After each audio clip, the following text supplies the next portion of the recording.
I did at a music festival called the Bestival on the Isle of Wight, not far from me, in September 2012. It's always interesting when I do events like that. I've done a few over the years, not too many, and they're always the same.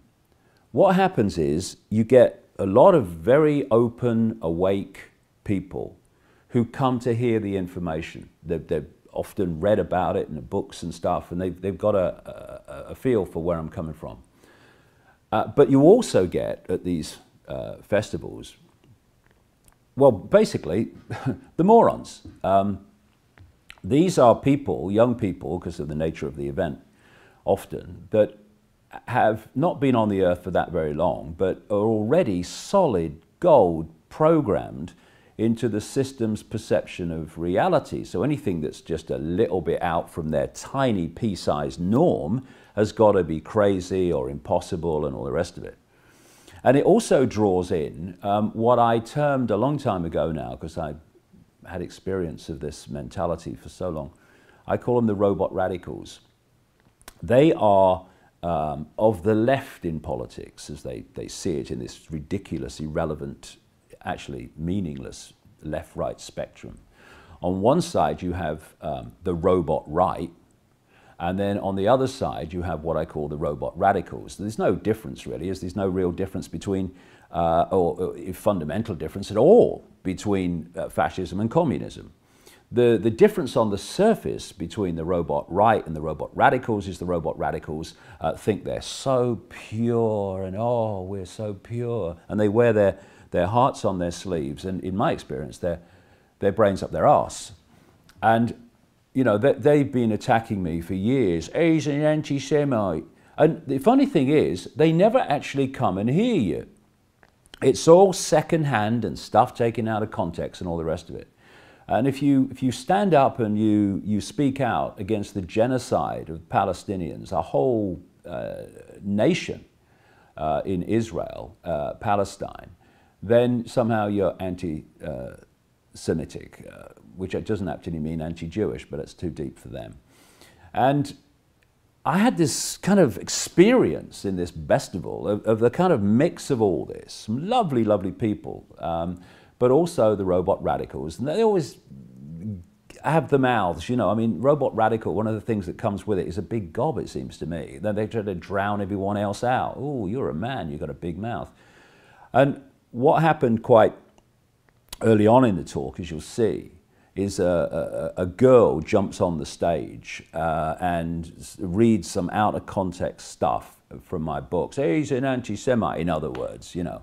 And then what she did, after mouthing off, she left, not staying to listen what I really say and all the rest of it. Couldn't care less, because they're not into what someone's saying. They're just into posturing their own fake purity and trying to undermine and turn people against someone who's trying to point out that we, ironically, little girl in a woman's body, that we are heading so fast into a fascist global state.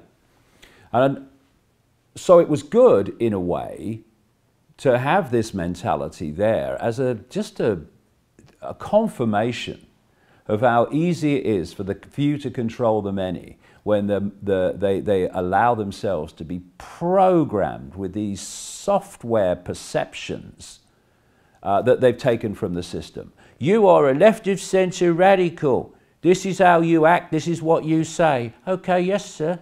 And you are of the robot right. This is how you act and this is what you say. Yes, thank you, sir. And so it goes on, and they think they're free thinkers.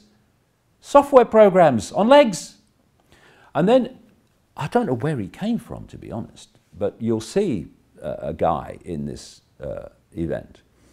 I was going to go out and talk, as I do, but the organisers had arranged for this bloke to come on the stage with me and, quote, interview me. Well, didn't actually do that. He just set out to undermine what I was saying and interrupt at crucial moments when I was connecting dots so that the thought was never finished.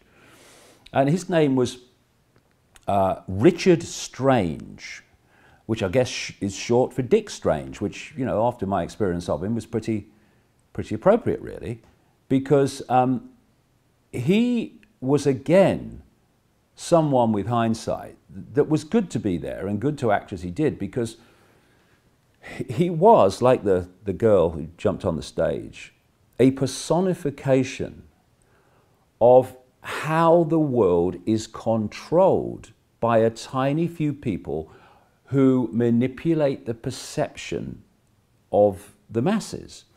This is a chap who's never done any research into the detail of what I'm saying, never read any of my books, knows basically nothing about what I'm saying, and has a range of perception that is so tiny, it's unbelievable. And anyone like me who's talking outside of that perception, the perception can't encompass that possibility. So the person saying it has to be crazy or deluded. What they don't realize is they're the ones that are deluded. They're deluded by the pea-size breadth of their sense of perception.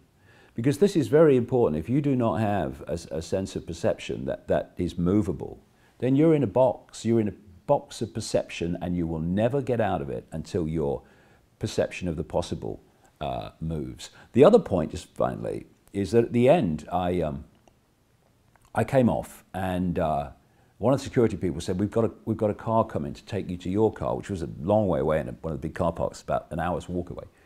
And I said, no, I like walking. I'll walk back, thanks. He said, no, we've had threats of violence against you, so we're going to put you in a car and take you back to your car for your safety.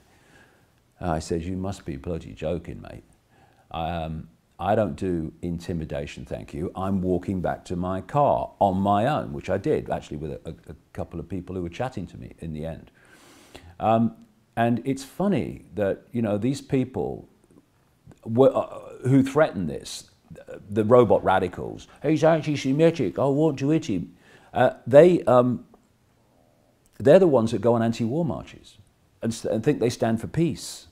And also they think they stand for freedom of expression. But you know what they stand for? Just like the robot right? Their freedom of expression. Thus, anyone who is expressing something outside of their belief system, that is not a freedom of expression that they're prepared to accept.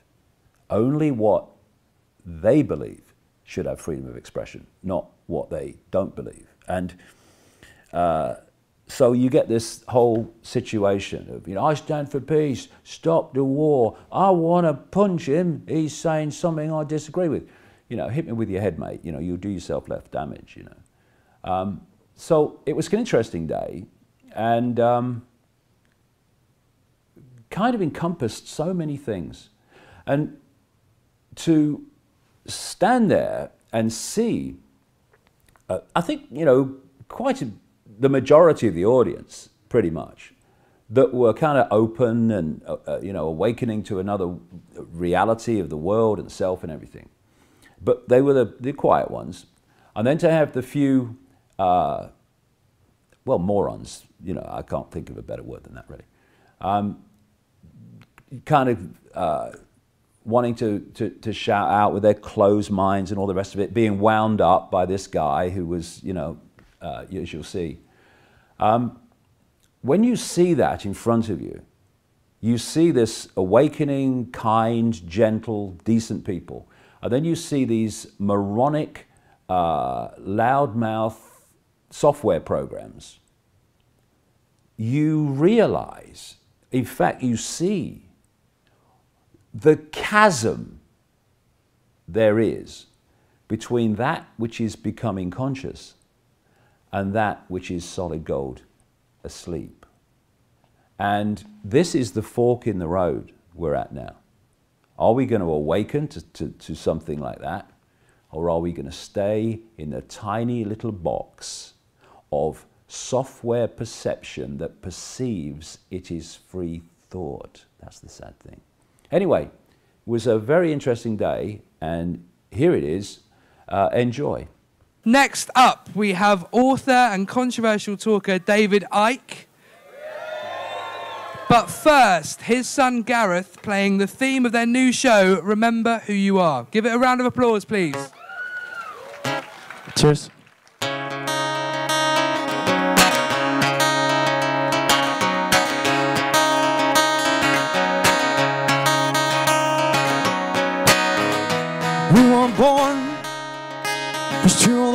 floor. We won't be downtrodden anymore. Learn a roll. One true self will settle scores. With all my height, stand with shoulders wide. Step clean out of line. Hold my head up high.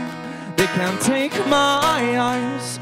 I still take to flight. They can't break my mind. For what I'm born with is mine. Remember who you are. Remember who you are.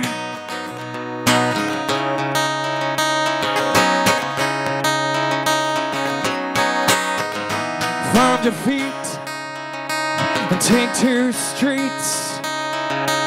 None comply with glorious belief. The best elite has no power over me. With all my height, stand with shoulders wide. Step clean out of line. Hold my head up high. They can't take my eyes. I still take to flight. They can't break my mind. For what I'm born with is mine. Remember who you are. Remember who you are.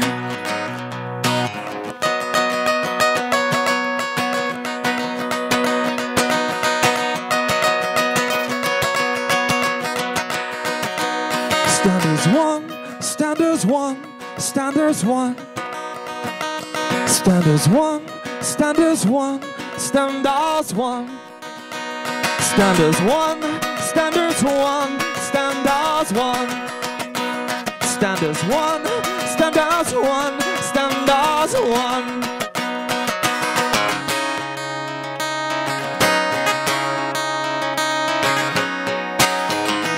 Down with all my height, stand with shoulders wide. Step clean out of line. Hold my head up high. They can't take my eyes. I still take to flight. They can't break my mind. For what I'm born with is mine. Remember who you are. Remember who you are. Remember who you are. Remember who you are. Cheers, thanks. Good afternoon. Hello. Thank you. Richard Strange, David, very, very bloody strange, right? David Icke, my name's Richard Strange, and for the next hour, we're going to have a chat, basically. I suspect David might get a few more words in than I do, but that's only fitting for the interviewer-interviewee dynamic. You're here to hear what he has to say, and I'm here to press the buttons to get him to say it, I guess. I do a show in London called A Mighty Big If, which is a chat show. I normally do a one-to-one, usually with artists, so interviewing David today is going to be a new and I'm sure very interesting, provocative, maybe controversial, and certainly engaging experience for all of us. So I do hope you'll enjoy it. So give a very big hand for David Icke. Thank you. Thank you.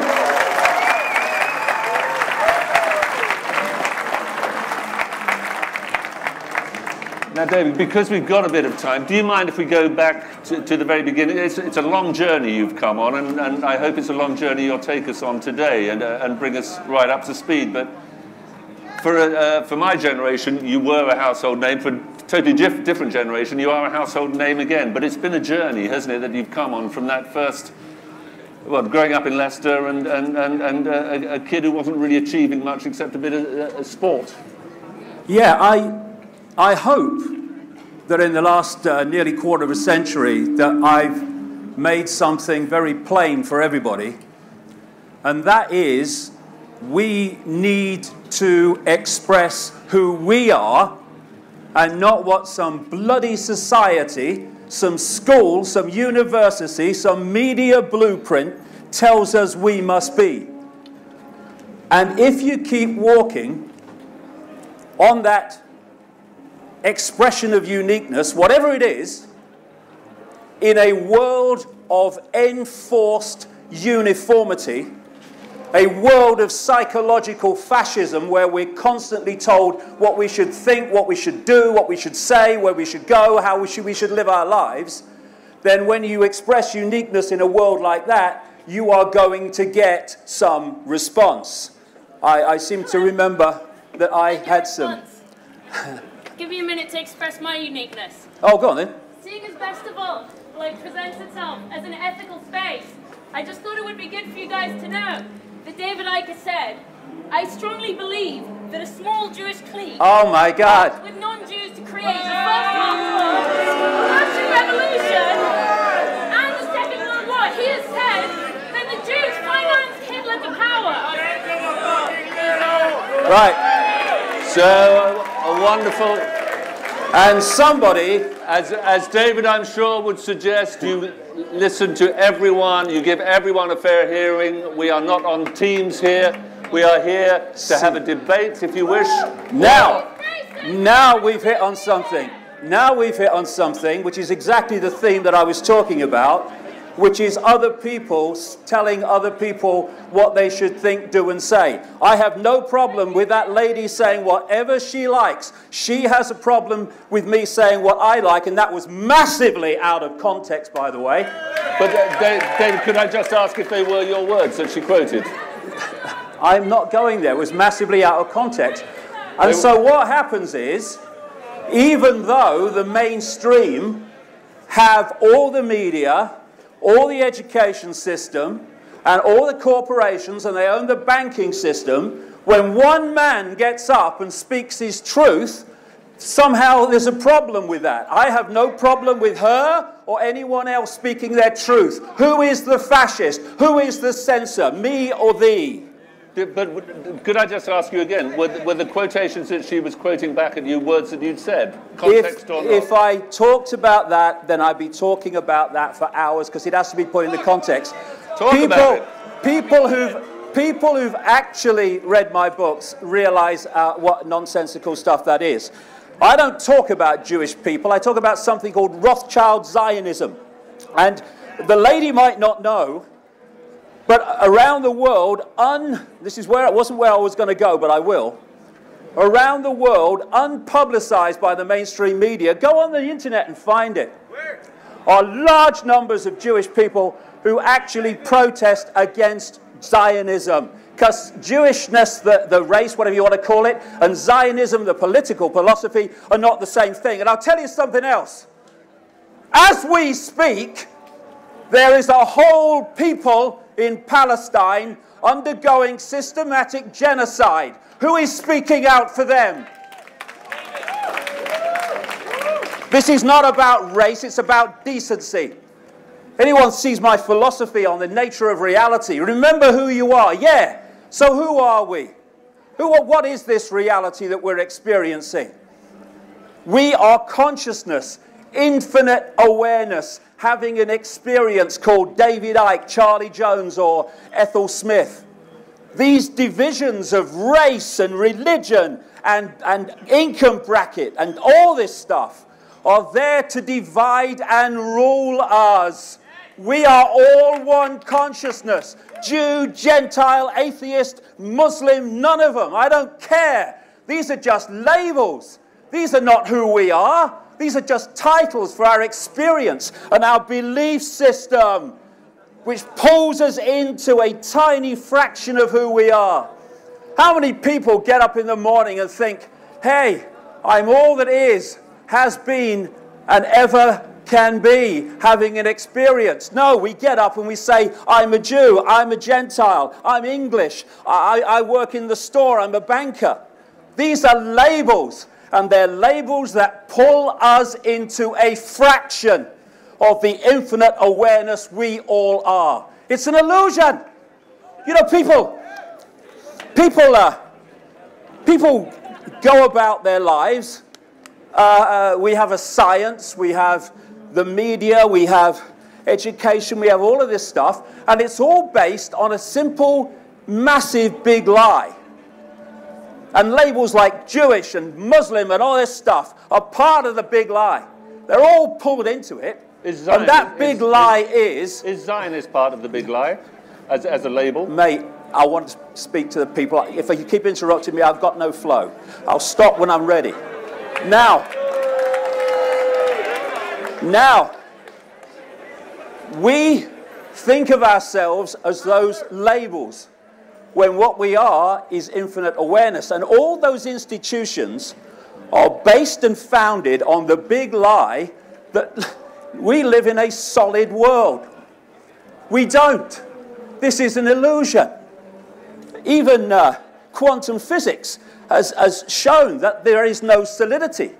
So if this is not solid, even though I'm experiencing it as such, what the hell is crazy anymore? What the hell is fantastic anymore when this ain't solid? Why? Because it's made of atoms, they tell us, and atoms have no solidity. How can something made of no solidity create a solid world? It can't. And once you take on the idea that the world is solid and this is solid and all this is real, you take on the belief system of limitation. Because once we believe in solidity, then we believe, of course, in the limitations of solidity. When we realize that we are infinite awareness and everything is energy expressing itself in a different way, when we realize that we live in a virtual reality universe akin to some virtual reality wireless internet, then suddenly limitation's not there anymore. You can start to express and to understand the full magnitude of who we are. Jew, Gentile, anybody, labels, irrelevant. We take them seriously. They divide and rule the many so the few can control the direction of the world. Could you tell me here, what is the point of the conspiracy and who is running it? Well, for 25 years I've been going down this road of uncovering a global conspiracy. And the reason that so many people come to my work today, having ridiculed me and dismissed me years and years ago, is because what was in my books years ago is now on the television news. And it's quite simply, there is a network of families, no, not Jewish, a network of families that are sitting on top of the banking system, the media, the corporations, governments of any party. This is why, you know, Blair gets replaced by Brown, gets replaced by Cameron. What changes? Bugger all. Bush gets replaced by, oh, Mr. Change, Obama. What changes? Bugger all. Why? Because the way politics is set up is that, I'll give you an American example. In the Bush era, Republican, it says here, that was controlled, even the mainstream media acknowledged that, by a group of people were known as the neoconservatives or neocons.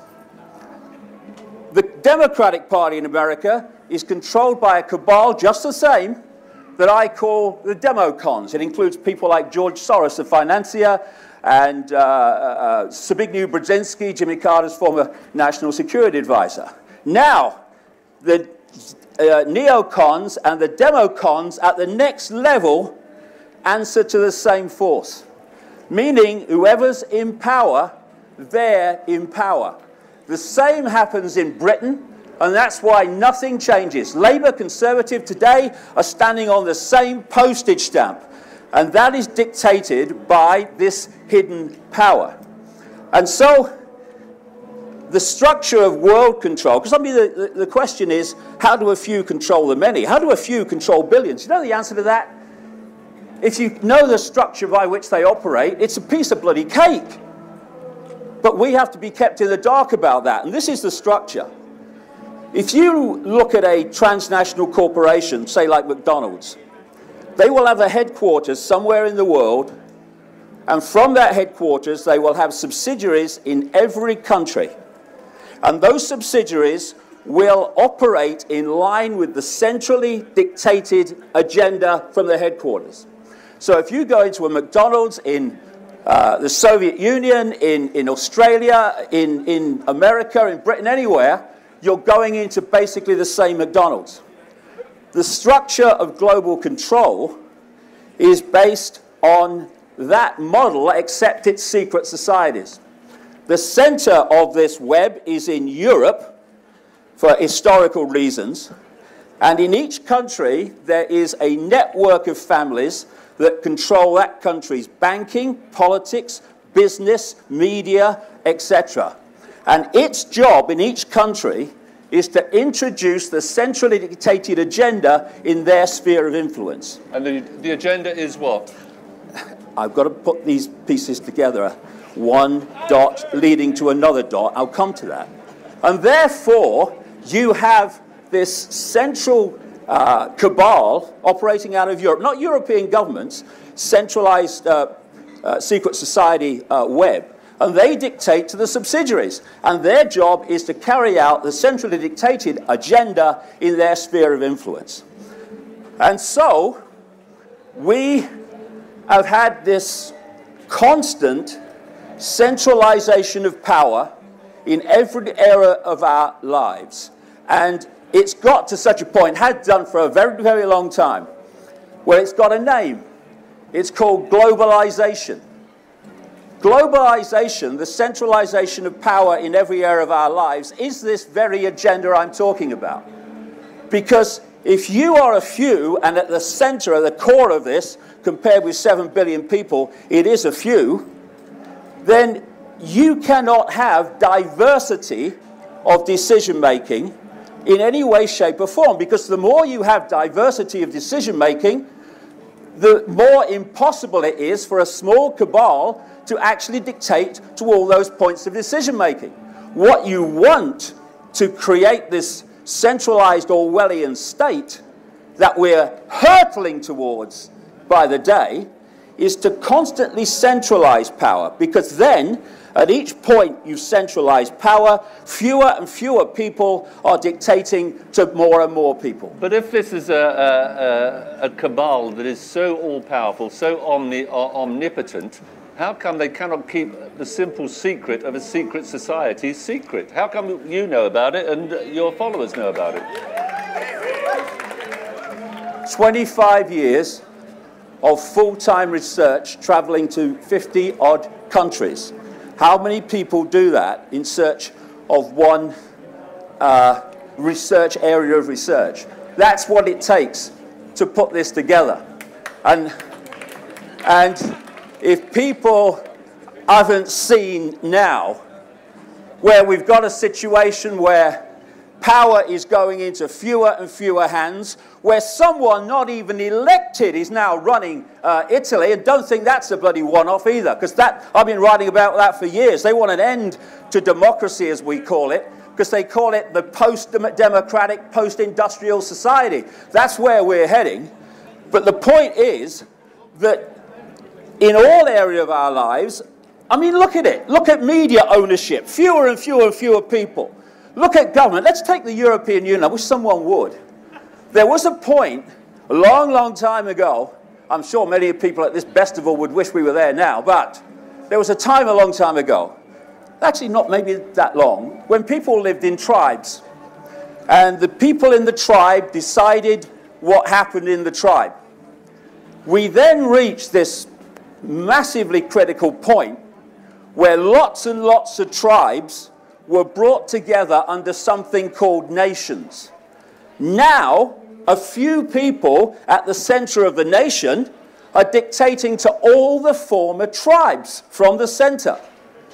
Then we moved into this other critical point where lots and lots of nations were pulled together under something called the European Union. Now a few people at the center of the European Union are dictating to all the former countries, which are dictating to all the former tribes.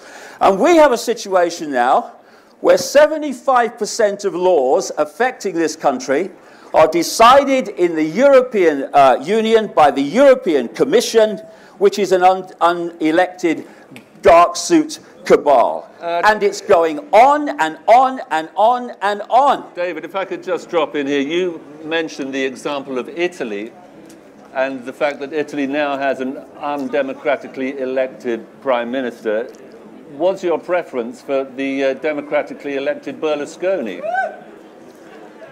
Well, let's ask what your preference is. I don't have one, I'm just an interviewer. Lip service at least to having people decide who they want to vote, ridiculous as it is, to an even more outrageous situation where they don't get the chance. Someone else dictates it. Are you a Democrat? I believe in people having control over their own lives, their own views, and their own thoughts. All people. All people, okay. All people. I just wanted to clarify that. You know, people talk. People talk about fascism and communism. How do you put a system in place that enables you that? keep talking about a system. Why can't we find a level of intelligence and a level of open-hearted togetherness that we can't just live our lives? I have a simple philosophy, you know. I'll tell you what it is. Do what you like, so long as you don't impose it on anyone else. End of frickin' story, by the way. End of story. And people say, oh no! Well, what about someone murdering someone? And you go, well, I think murdering someone might just be imposing your will upon them. What do you reckon? Laws are there to control people, and the laws that need to be there at this time are there to overcome the fact that we are not in a state of consciousness where we can respect each other's right to be different and respect each other's right to be who they are.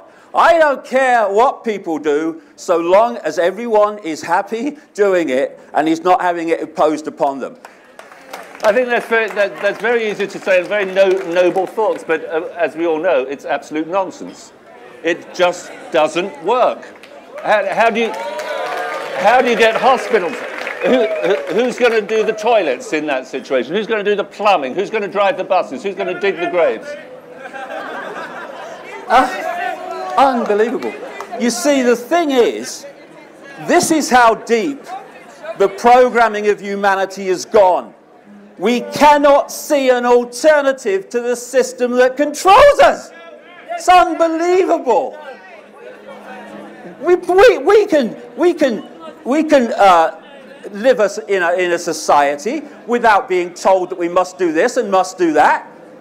Why? Well, unbelievable. You know what education is?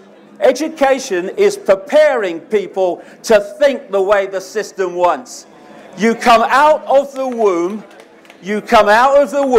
and within 3 or 4 years, you're sitting at a desk being told what to do and think by authority. And then you go on and on and on, and the system tells you what to think and what to believe. And you learn that actually intelligence doesn't come from yourself. It comes from repeating what authority has told you to bloody believe. And I mean, we then go all through the education system, and at the end of it, what are we?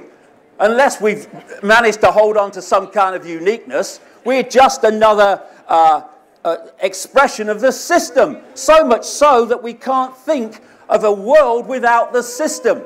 What was that line in the Matrix movie where the Neo character, the Morpheus character, was talking about people in the system being so inured, so controlled by the system that they fight to protect it?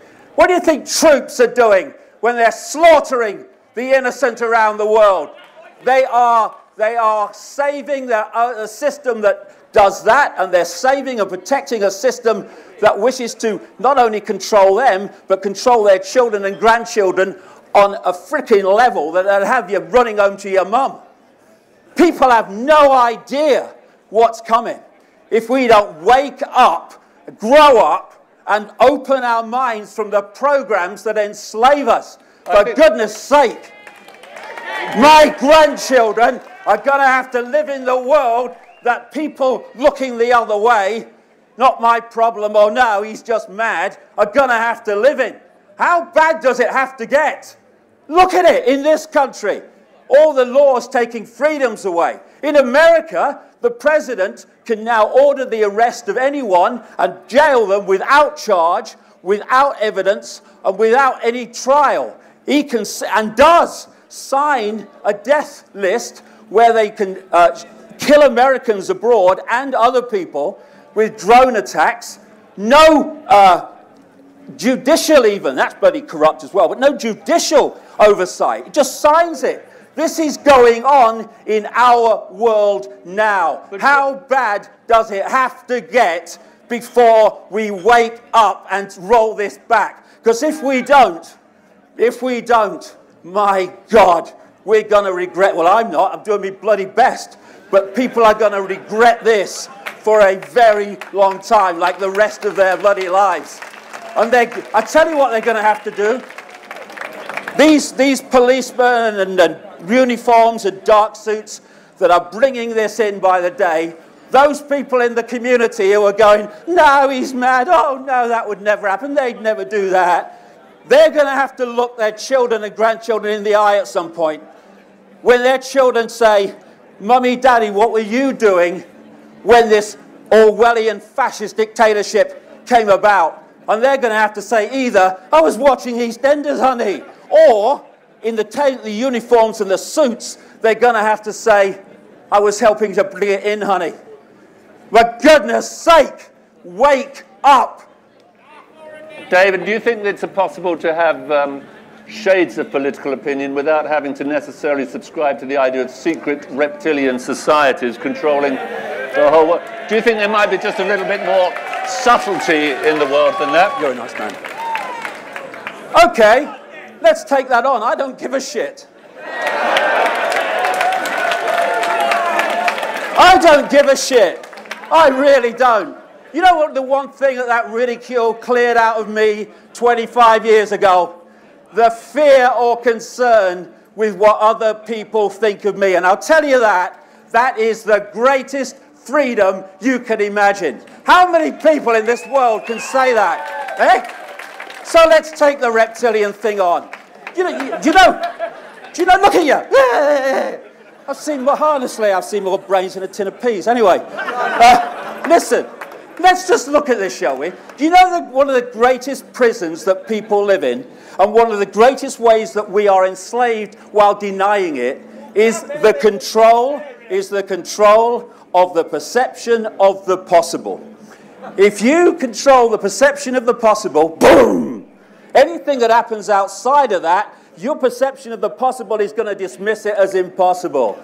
And so, if you don't realize that it's possible to mind control someone, to go and shoot people en masse with a gun, then when it happens and the government gives you their official version of it, your perception of the possible has nowhere else to go except the government explanation. There can be no other. But when you open your bloody minds and do a bit of research and remove the arse from the sofa, then you start to expand your sense of possibility and therefore have other possibilities with which to question the lies. Yeah. Now, okay, reptilian entities, okay. Your phrase, people here. Your phrase, not mine. People, yes, of course it's my phrase. It's in all my books.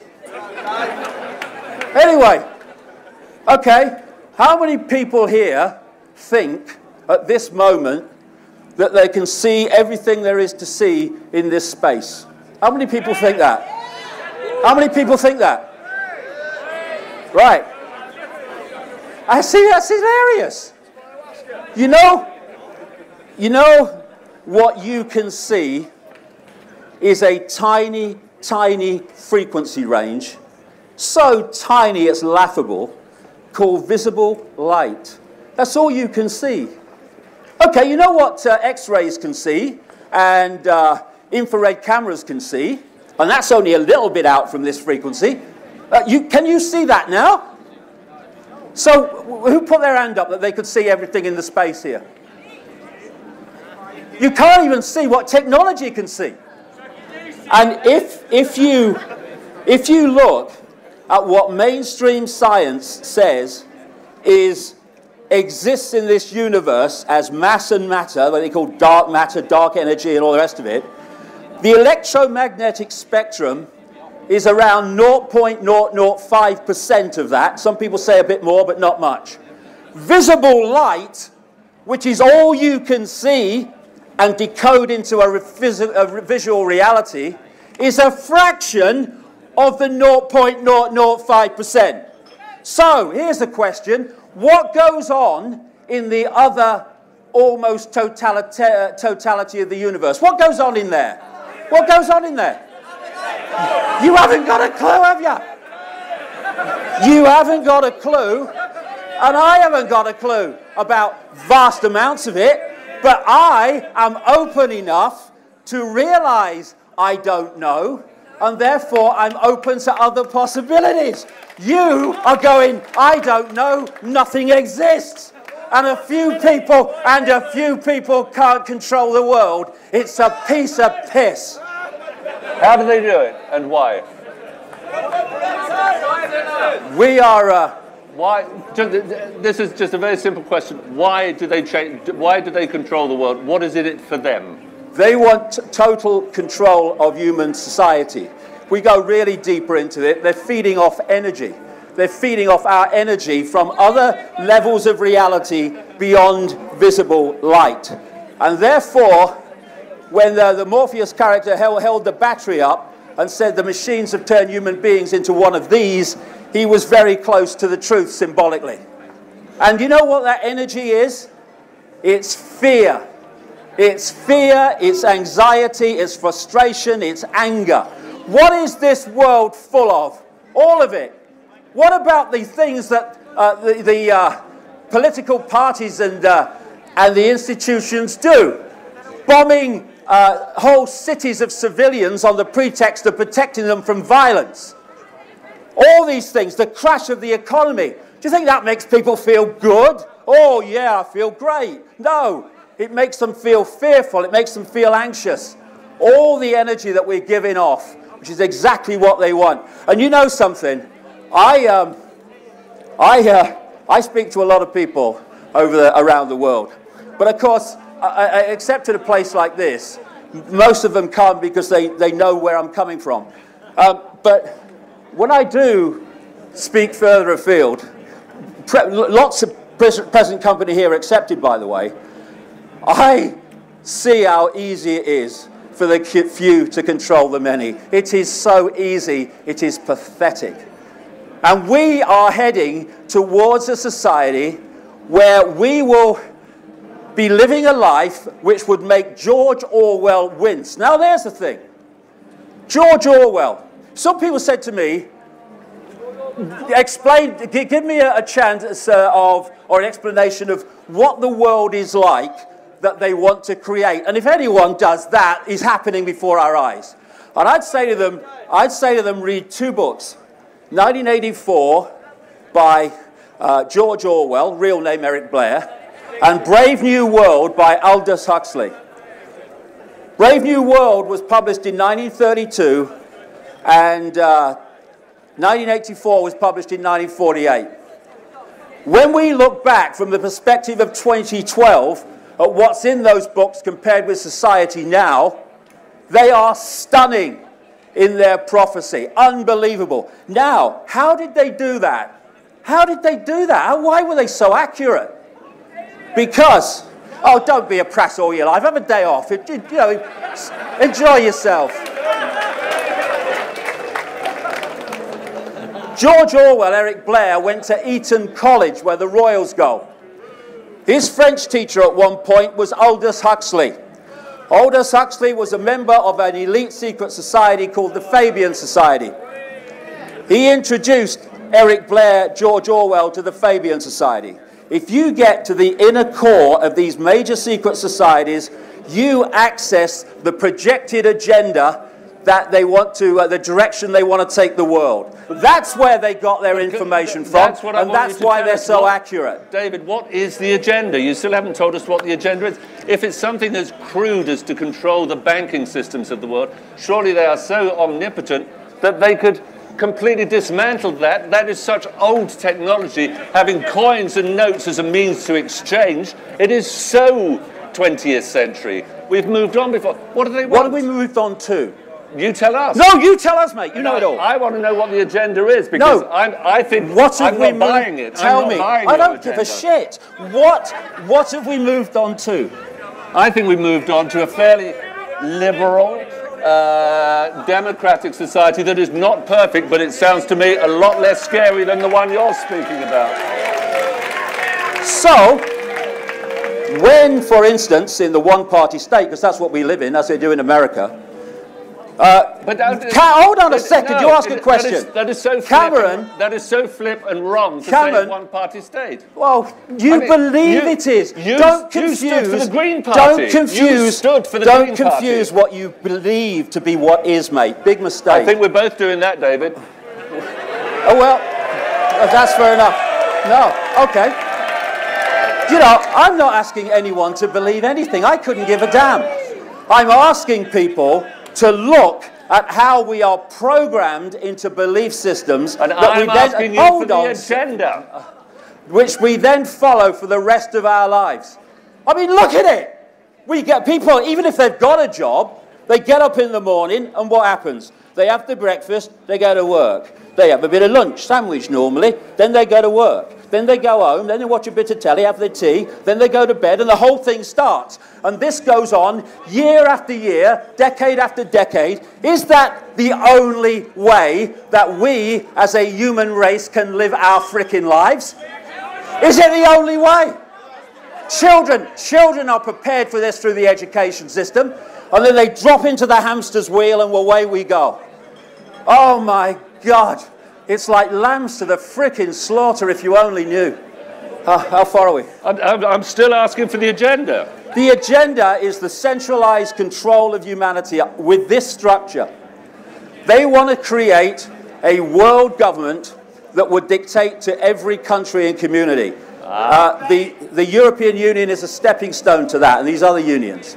They want a world army that would impose the will of the world government on any country or region that didn't want to accept it. We already have a de facto world army. It is called NATO.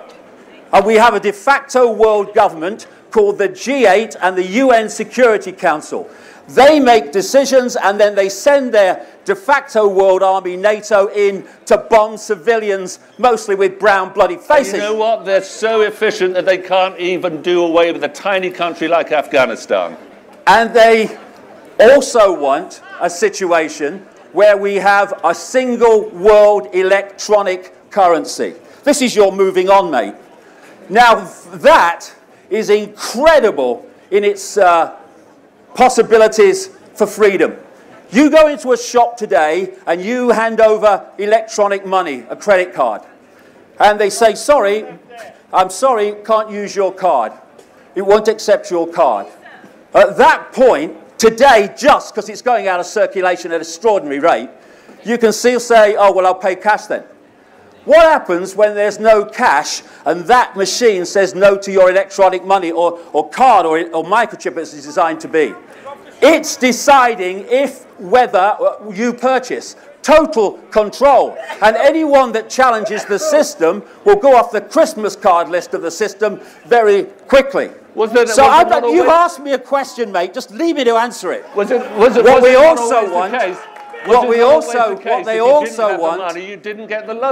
also want is a world central bank that dictates all global finance.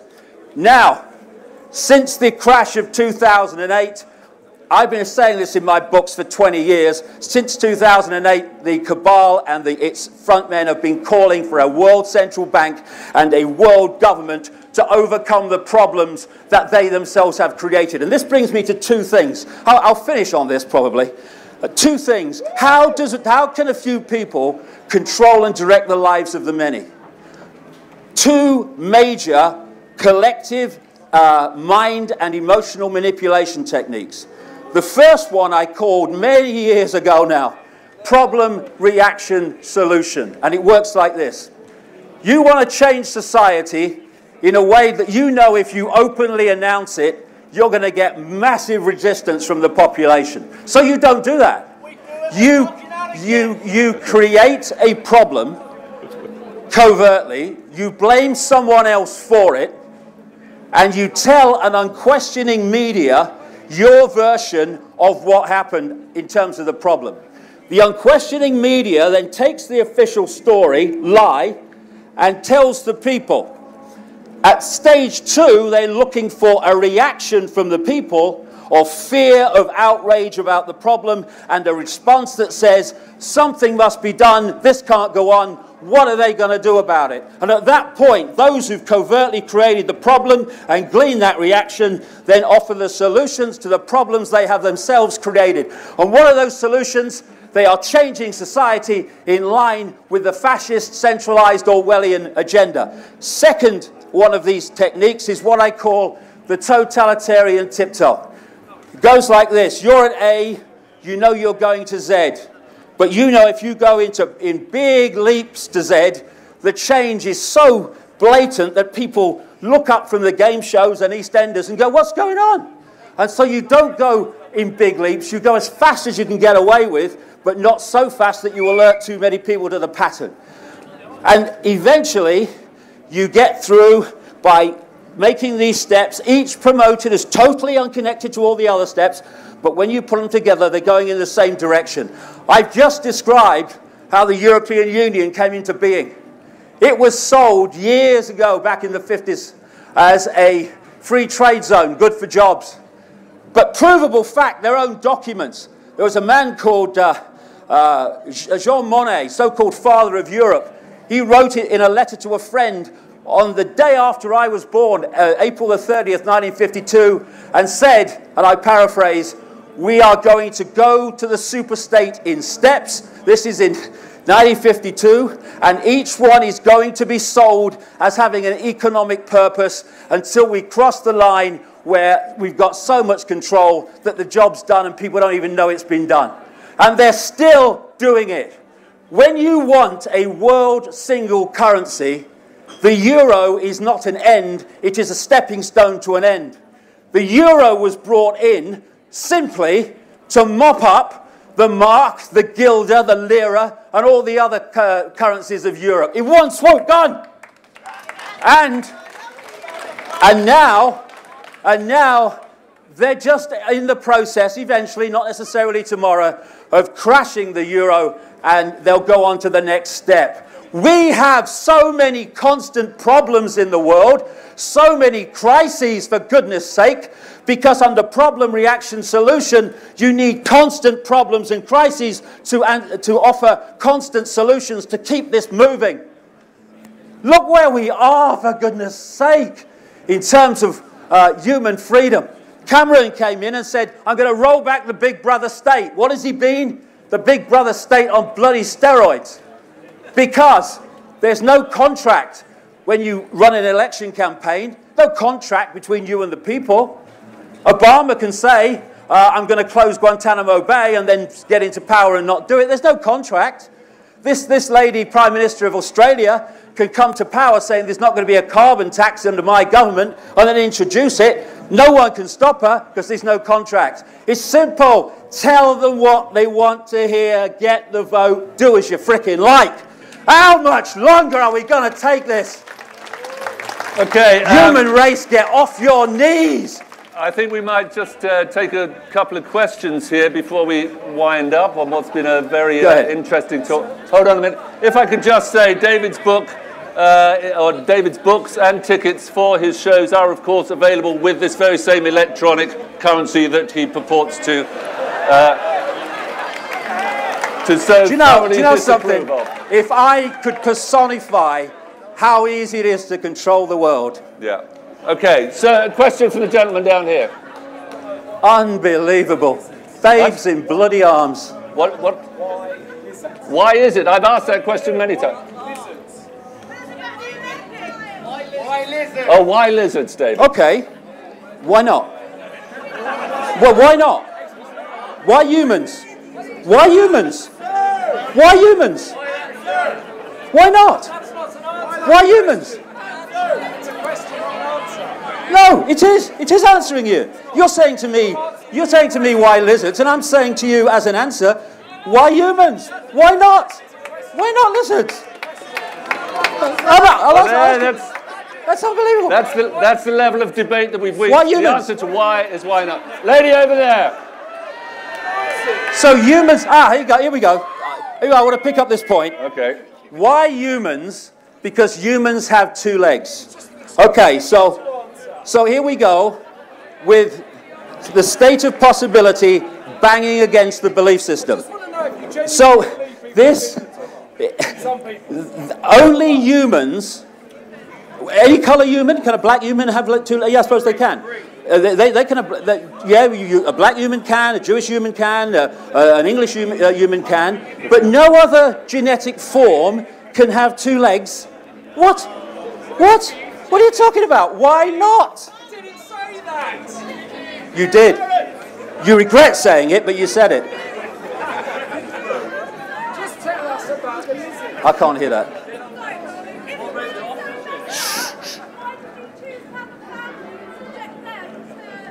The question is, if the world is so fucked up, why did he choose to have a family and subject them to this same awful, evil, secret society-driven? Okay, so what do we do? Do we just give up, or do we dedicate and focus our lives on doing something about it? I'm 60 years of frickin' age. What have I got? A few years, 10 maybe? Yeah, you'll be very glad about that. Nice person.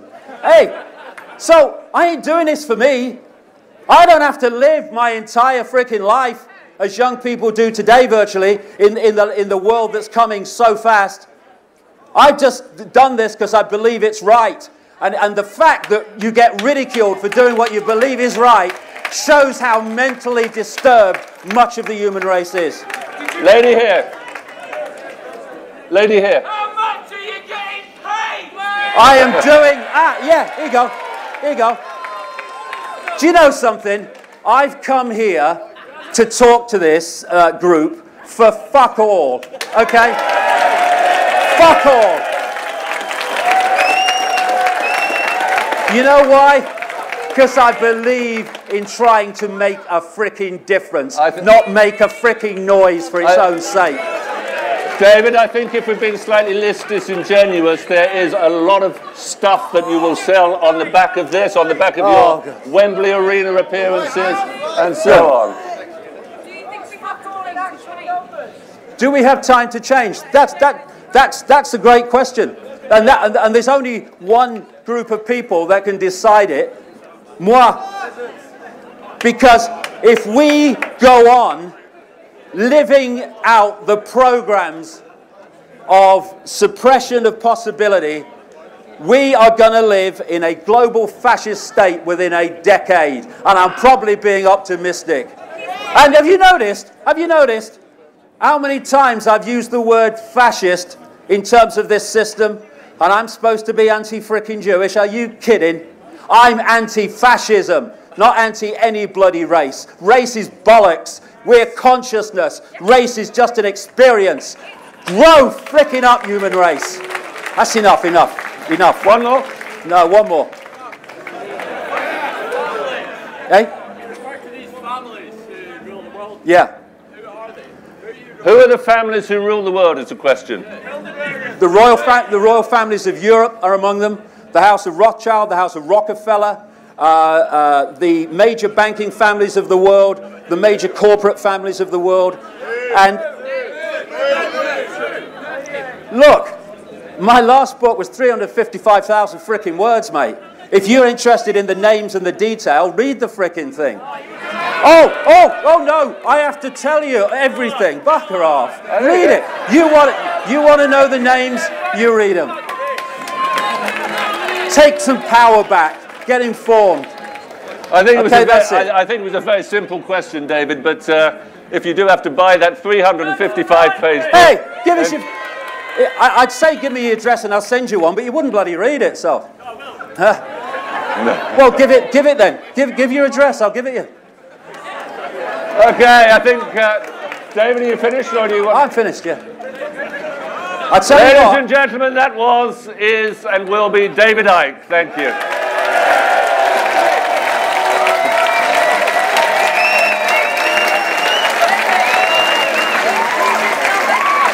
yeah.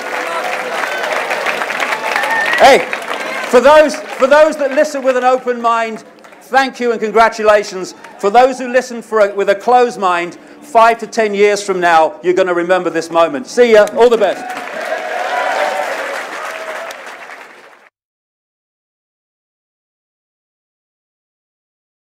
Well, I've just finished talking for, I don't know, about an hour. And what you get is, when you come to something like this, is you get people who know what you're saying and, you know, are sort of with you. And you get those that just turn up, because that David Icke bloke, he's mad in it, let's go and see him. So you get two types of audience, but it's fantastic because, especially with the guy on the stage who really did personify the programmed mind and why the world is as it is and how easy it is to control the world. And it was fascinating to see it, but some lady jumped on the stage talking about he's actually Jewish, you know. She had a brain cell that would die of loneliness and knows nothing about what I'm saying. But what I've just been told is that there have been threats to me that if I walk through the festival, there are going to be threats to me that they'll do me harm. And the organisers have said, you know, we're going to organise a car to get you out of here. And I'm thinking, what? You know, hey, don't be a prat all your life, mate, have a day off, eh? What I'm doing, as you can see, is walking to my car through the Bestival. The freaking people aren't going to intimidate me to walk away from them. What? You must be